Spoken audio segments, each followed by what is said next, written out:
Rome conquered the known world with discipline, steel, and certainty. Its legions marched in perfect formation, shields locked like walls of iron. Its banners fluttered over 3 continents, proclaiming the reach of Rome. Its emperors ruled millions, who had never even seen Rome itself, yet felt the empire's presence in taxes, laws, and soldiers stationed at their gates. For centuries, there was a simple, almost sacred truth in the ancient world. Rome always won. Legends were built on the conquest of others. Cities fell, kings submitted, and even the mighty Carthaginians, once feared across the Mediterranean, vanished from history. But there was a region that would challenge this certainty. East of Rome's vast borders, beyond the Euphrates River, where deserts stretched endlessly and cities rose from the dust of empires past, stood a land that refused to bow. An empire that broke Roman armies, humiliated Roman emperors, survived Rome's greatest age of expansion. This is the story of the empire Rome could not defeat. Carrhae, the Roman confidence. At its height, Rome believed history itself was on its side. By the 1st century BCE, the Roman Republic had become a machine of conquest. Gaul had fallen beneath Julius Caesar's legions. Greece, cradle of philosophy and war, was subdued. Carthage was not merely defeated, it was obliterated. Egypt became a Roman province, its wealth flowing north to Rome's coffers. Every victory reinforced a simple belief: resistance was temporary. Rome's legions were unstoppable. Rome's discipline was unmatched. Roman warfare was brutally efficient. Infantry moved as one organism.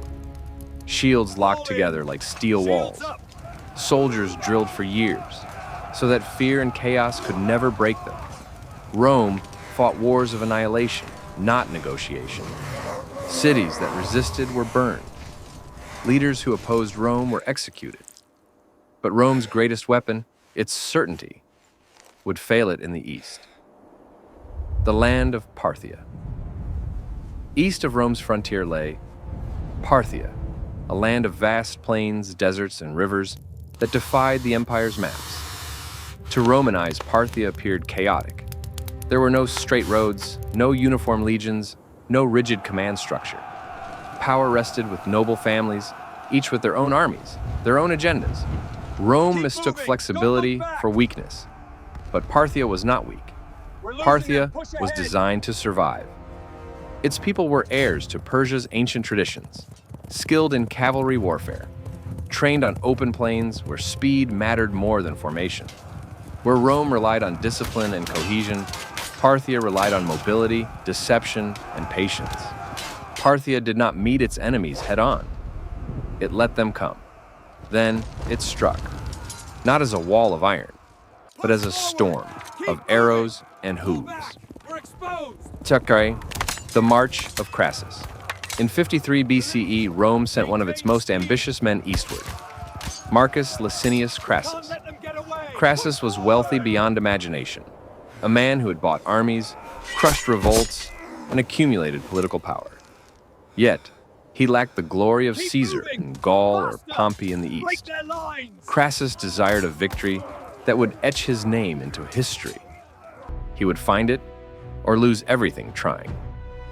Crassus marched with more than 40,000 legionaries, the heavy infantry of Rome, trained to dominate close combat. Short swords, heavy shields, rigid formations. These were the tools of Rome. But they were not the tools needed to fight Parthia. When Roman scouts spotted the enemy near the dusty town of Carrhae, Crassus expected infantry. He found motion instead. Chapter: the Battle of Carrhae. The Parthian army did not advance in ranks. They surrounded the Romans with a terrifying fluidity. Horse archers galloped endlessly, firing arrows with deadly precision. When Roman soldiers raised shields, arrows pierced through wood and armor. When the legions charged, the Parthians simply retreated, only to return moments later. Hour after hour, rain of arrows fell. Roman morale broke. Exhaustion set in. By nightfall, Crassus's son was dead. Thousands of Roman soldiers lay wounded or dying. The army disintegrated. Crassus himself was captured and killed during failed negotiations. Rome had never suffered such humiliation. Carrhae became legend. To Rome, it was a wound that would never heal. To Parthia, it was proof Rome could be stopped. But the Parthians did not invade Rome. They waited. A century of tension. For centuries, Rome and Parthia clashed along a shifting frontier. Armenia became a chessboard of influence. Cities changed hands repeatedly. Kings were installed and overthrown. Rome won battles. Parthia won survival. Rome could conquer cities, but it could not hold the land without endless war. Parthia's decentralized power meant there was no single heart to strike. When Rome pushed forward, Parthia retreated. When Rome withdrew, Parthia returned. It was strategic patience on a civilizational scale. Trajan and the Eastern Campaign. In 114 CE, Emperor Trajan believed he could succeed where others had failed. He launched Rome's most ambitious Eastern campaign. Legions surged across Mesopotamia. Babylon fell. Ctesiphon burned. For the first time, Rome stood at the heart of Persia. But victory brought a familiar problem: occupation. Rebellions erupted everywhere. Supply lines stretched dangerously thin. Soldiers were harassed constantly by mobile Parthian forces. Trajan died before securing control. His successor, Hadrian, made a shocking decision. Rome withdrew voluntarily. The empire had reached a boundary it could not cross. The rise of the Sassanian Empire history did not pause. In the 3rd century, Parthia collapsed from within. From its ashes rose the Sassanian Empire, stronger, centralized, and more dangerous.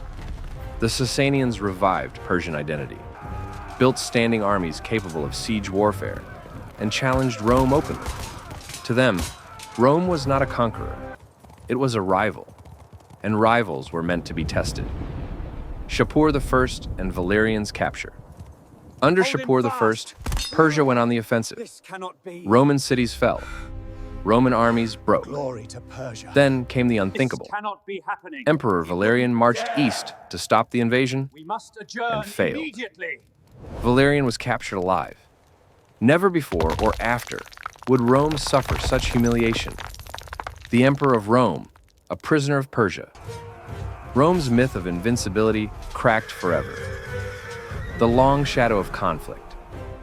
From this point onward, Rome changed. It stopped dreaming of conquest in the east. Walls replaced ambition. Fortresses replaced legions. The war became endless, attritional, defensive, exhausting. Two superpowers locked in permanent struggle. For centuries, Rome and Persia shaped each other. Military reforms, diplomatic marriages, religious tension. Christianity hardened in Rome. Zoroastrianism hardened in Persia. Trade continued even during war.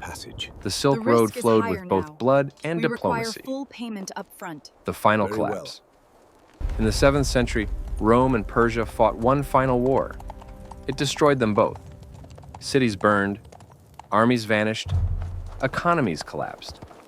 When Islamic armies emerged from Arabia, neither empire had strength left. Persia fell completely. Rome survived, but only as a shadow of its former glory. The legacy Rome is remembered as the greatest empire in Western history, but it was never alone. Parthia and Persia did not conquer Rome. They did something more enduring. They proved Rome had limits. They stood against history's most powerful empire and endured. Sometimes history is shaped not by those who conquer the world, but by those who refuse to be conquered. If you enjoy cinematic, narrative-driven history about forgotten empires and the forces that shaped our world, subscribe to the channel. This is History Remembered, and there are still many stories waiting to be told.